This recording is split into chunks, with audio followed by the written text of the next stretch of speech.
19 წლის ზურა ჩაფიცეს სასწრაფო მკურნალობა ესაჭიროება, მას იუნგის სარკომა დაუდგინეს. ზურა 6 თვეა გერმანიაში მკურნალობს, მას უკვე ჩაუტარდა 2 ოპერაცია, ამჯერად ის ინტენსიური მკურნალობის კურსს გადის. ზურას გადაუდებელი ქიმიოთერაპია ესაჭიროება, რომელიც ძვირიჯდება, ოჯახს კი თანხის გადახდის საშუალება არ აქვს. გავყიდეთ სახლიც, ყველაფერი ერთი სიტყვით, მაგრამ მაინც ვერ შევძელით მთელი საახლობლოსი, აი სანათესაო სახლები თითქმის იპოთეკაში გურჩადებული. ოჯახი დღეს ერთოთახიან ნაქირავე ბინაში ცხოვრობს.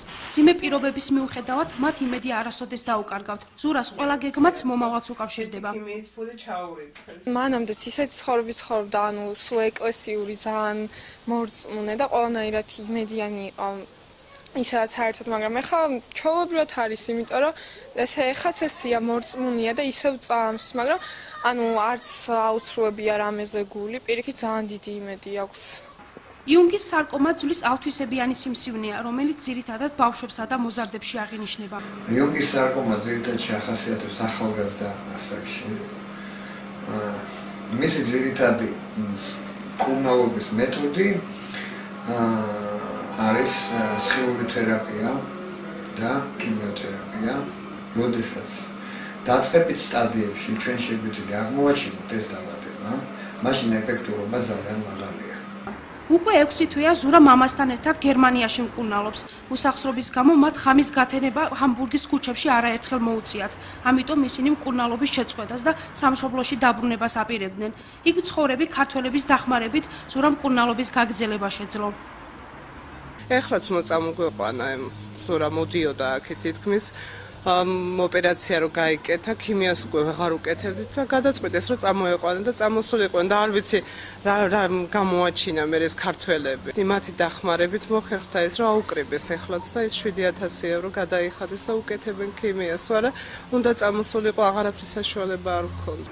ზურას გადასარჩენად საქართველოში მცხოვრები მისი მეგობრებიც იბრძვიან. ისინი ქალაქის ქუჩებში დადიან და მოსახლეობას ქველმოქმედებისკენ მოუწოდებენ.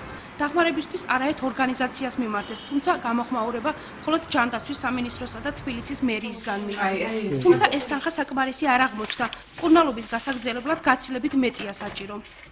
ბავშვები დადიოდნენ ქველმოქმედება, რაღაც ისე ითხოვდნენ და ამით აუგროვეს ფული, თორე ისევ რაღაცა დიდი თანხით ერთი ჯანდაცვა და მერია, მხოლოდ ისინი დაგვეხმარნენ, თორე სხვა არაფერი არ ყოფილა, ისევ ჩვენით და რაღაც ცოტას ვაგროვებდით და ამის შედეგად, ეხა უკვე არანაირი რესურსი არ არის დარჩენილი და მართლა ყველას მოუწოდებ, რომ ბოლომდე მივიყვანოთ ეს საქმე და რავი, ძალიან მთხოვ, რომ ელემენტარულიც კი ძალიან მნიშვნელოვანია ამ ბავშვისთვის. ყველას მიმართავ, ვისაც საშუალება გაქვთ რაიმე აი ოდნავი სიკეთე მაინც გამოიჩინეთ, ძალიან გთხოვთ ყველას, რა ვიცი, ვისაც ოდნავი საშუალება მაინც გაქვთ, რომ დაეხმაროთ ამ ადამიანს და ერთხელ და სამუდამოდ რაღაც დავამსხვრიოთ ეს სტერეოტიპები, რომ იმ ადამიანს საქართველოში, რომელსაც ძალიან უჭირს, არ შეუძლია რაღაც წინ წასვლა და რაღაც ნაბიჯების გადადგმა ცხოვრებაში.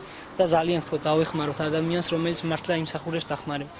საქართველოში ზურას სახელზე გახსნილია საბანკო ანგარიში. ასევე შესაძლებელია დარეკვა მაგთის, ჯეოსელისა და ბილაენის აბონენტებისთვის ეკრანზე მითითებულ ნომერზე. თითეული ზარი ზურასთვის სიცოცხლის გახანგრძლივებაა.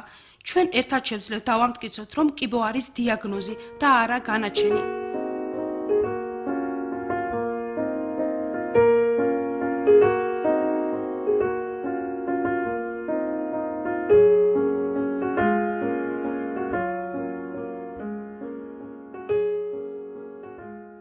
ზურას ყოველი დღე ჰამბურგში თენდება იმ იმედით, რომ ის ოდესმე თავის ქვეყანას ჯამთელი დაუბრუნდება.